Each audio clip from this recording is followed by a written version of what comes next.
रामचंद्र शुक्ल का मिर्जापुर छोड़ अगौना चले जाना सभी को खटका होगा।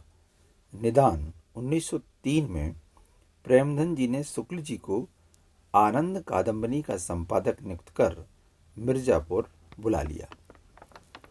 शुक्ल जी आए, परिवार अगौना में ही रहा। चिंता थी कि कोई ऐसा डोल बैठे जिससे परिवार को भी साथ रखा जा सके।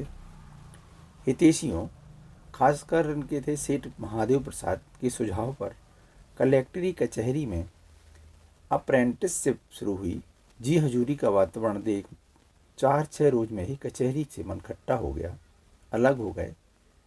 एक और घटना घटी। मिर्जापुर के कलेक्टर ने किसी सज्जन से जिले का नक्शा बनवाया। उन्हें पसंद न आया तो चंद्रवली शुक्ल पर अच्छा नक्शा तैयार करने का काम सौंपा गया। ड्राइंग में अपने बेटे की प्रतिभा से परिचित चंद्रवली जी ने काम रामचंद्र को सौंप दिया। प्रेमधन जी कहा करते, रामचंद्र की लिखावट के सामने तो छापाखाने की छपाई फीकी पड़ जाती है। नक्शा कलेक्टर के हाथ लगा तो यह देखते ही प्रसन्न हो गया। यह पता चलने पर कि नक्शा रामचंद्र शुक्ल ने बनाया है, बिडम साहब बोले, जल्दी नौकरी नहीं मिली, इसी से अप्रेंटिसशिप छोड़ दी। लड़का होनहार है, मैं देखूंगा इसके लिए क्या कर सकता हूँ। 1904 में नायब तहसीलदार पद पर नियुक्ति का परवाना आ गया। शुक्ल जी को अंग्रेजों की नौकरी से चिढ़ हो चुकी थी। उन्होंने इसे ठुकरा दिया और लेख लिखा, what has India to do. देशभक्ति के विचारों से भरे उस लेख को पढ़कर इन्हीं कलेक्टर महोदय ने चंद्रवली जी को बुलाकर बताया, आपका लड़का क्रांतिकारी हो रहा है, उसे संभालिए, नहीं तो हाथ से निकल जाएगा। दिन गुजर रहे थे। कामकाज के सिलसिले में लंदन मिशन स्कूल के अपने हेडमास्टर साहब की याद शुक्ल जी को आई। हाल जान श्री बरुआ ने उन्हें 20 रुपये मासिक पर ड्राइंग मास्टर की जगह दे दी। यहाँ वे 1908 तक रहे। 1905 में उनके घर दूसरे बेटे गोकुल चंद्र का जन्म हुआ। 1905 तक शुक्ल जी का लेखकीय आत्मविश्वास दृढ़ हो चुका था। इसी बरस पंडित महावीर प्रसाद द्विवेदी ने सरस्वती में शुक्ल जी की शिशिर पथिक शीर्षक कविता अपने मन से, अपने ढंग से शुद्ध करके छाप दी। अंक मिलते ही कविवर के क्रोध का पारावार न रहा। चित्रकार थे ही।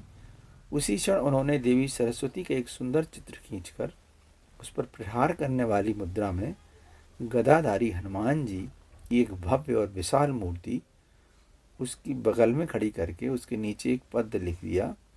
यह चित्र द्विवेदी जी तक पहुंचने से पहले ही मित्रों ने समझा बुझाकर क्रोध शांत करा दिया।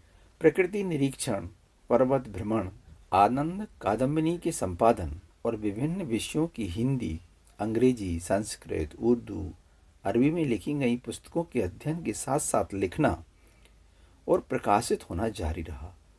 ह्वेनसंग, अपनी भाषा पर विचार, फ्रेडरिक पिनकार्ट, पारसियों का इतिहास, राज्य प्रबंध शिक्षा, मेगस्थनीज का भारतवर्षीय विवरण, कल्पना का आनंद, प्राचीन भारतवासियों का पहरावा आदि मौलिक एवं अनुदित गद्य पद्य सुधी पाठकों का ध्यान अपनी ओर खींच चुके थे।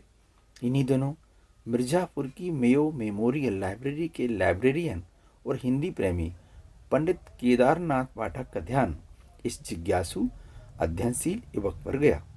परिचय हुआ, मैत्री पनपी। पाठक जी के मन में उनकी प्रतिभा और ज्ञान के प्रति सम्मान भाव जागा।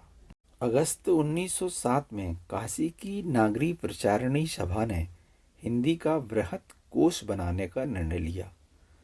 रेवरेंड ई ग्रीव्स, बाबू गोविंद दास, बाबू श्याम सुंदर दास प्रभृति महानुभावों की एक समिति बनी। पाठक जी ने रामचंद्र शुक्ल के लिए प्रयत्न किया। उनके प्रयासों से पंडित बालकृष्ण भट्ट, लाला भगवान दीन, बाबू अमीर सिंह मेहरा के साथ ही शुक्ल जी भी कोश के सहायक संपादक नियुक्त किए गए।